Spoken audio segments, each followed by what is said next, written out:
marka technology-ga maaha kaliya indhaha waxay wax u dhibayaan maskaxda waxay wax u dhibayaan dareenka qofka uu lahaa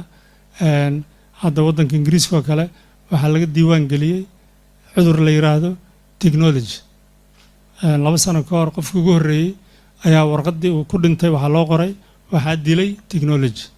marka waxay ku soo biirtayba classification-ka waxa la yiraahdo cudurrada iyo dhimashada lagu qorayo macnaha qof wuxuu noqday addicted ku noqday gameska iyo kombiyuutarada iyo wixii oo dhan shaqadii uu ka tagay hurdadii uu ka tagay cuntadii uu ka tagay aakhirkii marka jirkiisa oo dhan baabay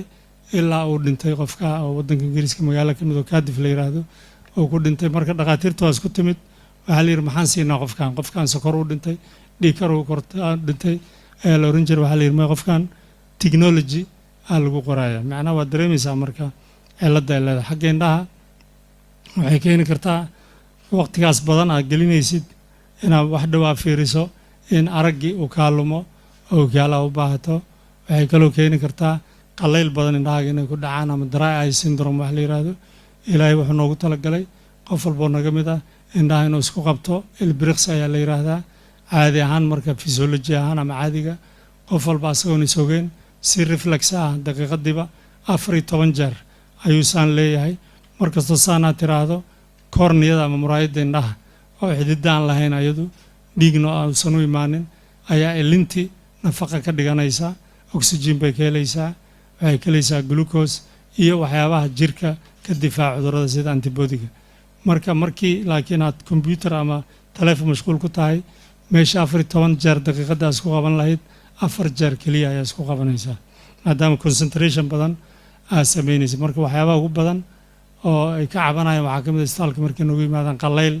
indhaha qaleylka calaamadiisa waxaa ka mid ah hur inuu dareemo carro oo kale inay ku jirto araggii iftiinka badnaa oo ku dhacayay laftigiisa dhibay keenaysaa habeenkii oo kaleeto haddaata markii araggan ka sheekeynayay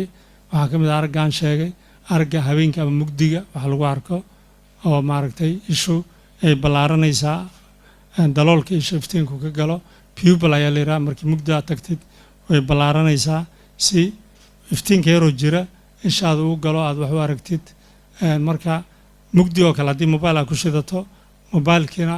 toos indhahaaga u galo waxaa guban kara shabaqii aragga qabanaya ama retinadii ayaa kaa guban kartaa oo maaragtay photopic retinopathy ayaa la yidhaahdaa waxyaabahan ordayo oo cararaya laftigooda waxay keenayaan maskaxdaadii culays inuu soo galo dhagaha laftigooda culays uu keensan karaa maxaa yeelay mobilkan ku hadlayno haddii caqligaaga adigaba aad fakartid cilmi badan uma baahna mobilka si aan ku helno waxaan u baahannahay anteenada inay noo soo gudbiso halkaana joogtaa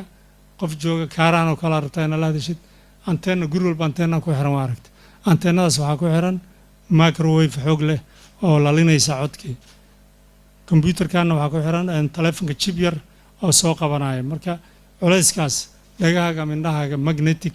waves ayuu keenaya oo dhib u keeni kara intaas ayaa ka mid ah technology-gii waa loo baahan yahay lacag baa ku dirsanaysaa noloshaadii kala ku xiran shaqadii ku xiran qofku marka inuu si taxadar leh oo isticmaalo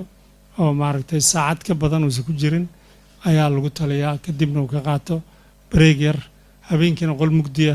uusan ku shidin adigoo jiifa ama adigoo qol mugdiya ayaa telefoon kuu soo dhacay inaad qabataa doonaysaa marka hore nalka shido qolka si bibalkaaga ay usoo koobanto ka bacdi inaad u aragtid marka intaas kusoo koobaya su-aasha waanu ku mahadsantahay